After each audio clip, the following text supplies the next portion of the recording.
We have all indulged in Black trauma media at some point in time, whether it be film, television, or novels. No matter how many adaptations are made, no creation will ever be able to capture the sheer horrifying nature of that period. Slavery in the United States was a centurial hell whose negative implications have only managed to evolve since its abolishment. Enslavement consisted of much more than just physical abuse. The psychological, verbal, and sexual abuse was just as detrimental. This legacy of abuse from American slavery continues to plague and shape gender experiences for Black women centuries later.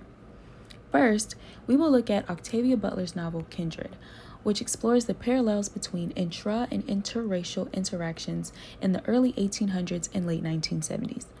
The novel's main character, Dana, begins to transport between her reality in the 1970s and that of her ancestors in the early 1800s. She appears to help Rufus Wayland, son of a slave master, whenever his life is in danger and can only return to her reality after her life is threatened. The aforementioned types of abuse are all captured in this one novel. First, the obvious and most discussed form of abuse, physical. Enslaved people of both genders were brutally beaten and whipped, sometimes to near death. This physical abuse, like most of the other forms, was something enslaved people had to learn to live with in order to survive. For example, after a Black couple was dragged from bed in the dead of night, the naked man was tied to a tree and whipped as he had no proof that he was a free man. Butler writes, "The man's body convulsed, but the only sound he made was a gasp. He took several more blows with no outcry, but I could hear his breathing, hard and quick.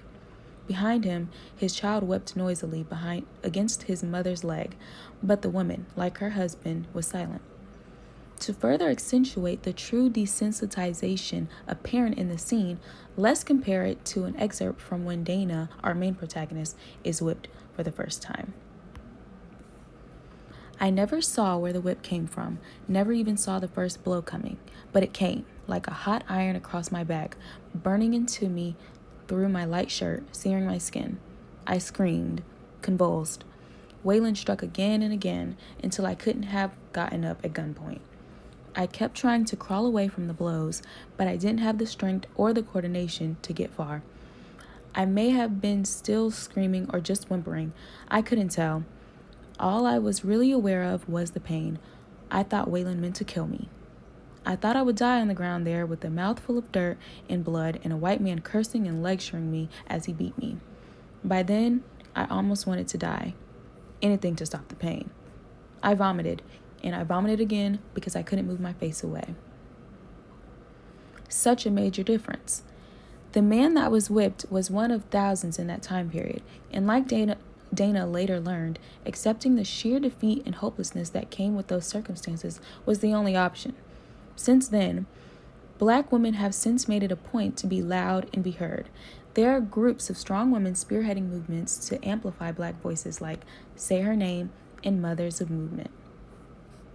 Next is both psychological and verbal abuse, as they go hand in hand. Unfortunately, in the novel, these forms of abuse came from both enslaved and white people. Dana was a victim to a great deal of verbal lashings. Rufus, during a heated conversation with Dana, shouts, "You think you're white," followed by, "You don't know your place any better than a wild animal." Alice, in an emotional fit, told Dana, "Do your job. Go tell him. That's what you're for, to help white folks keep Black people down. That's why he sent you to me. They be calling you Mammy in a few years. You be running the whole house when the old man dies." Mammy being an Uncle Tom, a female Uncle Tom, which was defined by Dana as the frightened, powerless woman who had already lost all she could stand to lose. Butler maintains this showing of desensitization, writing, "She went to him. She adjusted, became a quieter, more subdued person. She didn't kill, but she seemed to die a little." Alice was forced to choose between choosing to be raped and coming to him herself, running away and dealing with the potential consequences of that if she was caught again, or being whipped and beaten and then taken by him. Ultimately, she decided to submit to his demands and sacrificed her mental well-being and physical. This is both psychological and sexual abuse. Later in the novel, after having 2 children with Rufus, Alice got back the strength to run away, but was again caught, and Rufus told her he sold their children as punishment. In reality, he sent them to stay with his mother out of state, but he lied in an attempt to prevent her from leaving him again. This led to her hanging herself. This news was not met with as much surprise as one would expect. Butler writes, Sarah put down her cleaver and sat on the bench next to the table, saying, "Oh Lord, poor child, he finally killed her." This further exemplifies the desensitization to violence and death enslaved people had to adopt to survive. These people were broken down so much so that death had become an old friend. This desensitization is something that still affects the Black community and society in the modern day because of the prevalence of social media and technology. It seems like every week there is footage being released of Black people being murdered, assaulted, harassed, racially profiled, and so much more, and yet justice for these people is rare. It gets to a point where society begins to forget. These ridiculous situations get put on the back burner because the issue is so saturated in the media. As a Black woman,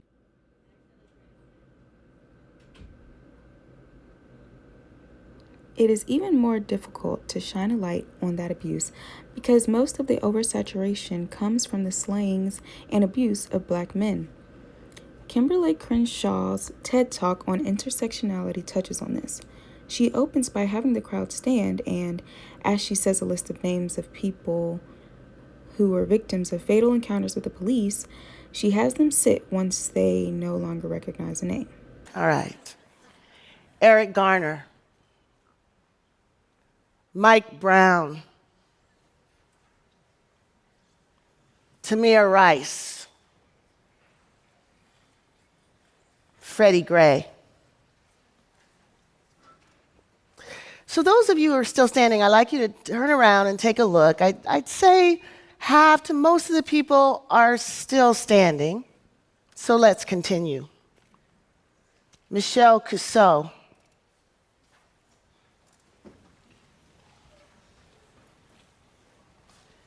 Tanisha Anderson. Ara Russer.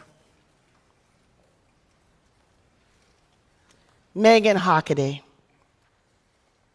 So if we look around again, there are about 4 people still standing. In response to the inevitable results of this experiment, Crenshaw highlights the lack of awareness about the experiences of Black women. She says, "Now, it is surprising, isn't it, that this would be the case? I mean, there are 2 issues involved here. There's police violence against African Americans, and there's violence against women. 2 issues that have been talked about a lot lately. But when we think about who is implicated by these problems, when we think about who is victimized by these problems, the names of these Black women never come to mind." Why are these experiences minimized in our society? Crenshaw coined the term intersectionality to explore this issue. Black women have never been the face of police brutality movements, nor women's rights movements. This is because of the racist and sexist society we live in. Under the common misconception that racial police violence only involves Black men, the pain of Black women is inadvertently disregarded. This police abuse against Black women without acknowledgement and consequence is only an evolved deviation of the slave patrol when crimes against Black women were legal. Before, during, and after slavery, the people in power have actively cast a blind eye over issues of the Black woman. The justice system and societal thinking go hand in hand. So if the justice system says it's okay to overlook the disrespect and abuse of Black women, society inevitably will follow suit, as proven by Crenshaw's experiment. This lack of reaction and interaction between society and the deaths and maltreatment of Black women in both slavery and modern day is remotely the same. It is treated as if it is nothing new or nothing important or worth making too much a fuss about. This erasure of the Black woman's experience is so common it is considered normal. Slavery stole the humanity of the enslaved people, and the implications from that period continue to plague the criminal justice system today.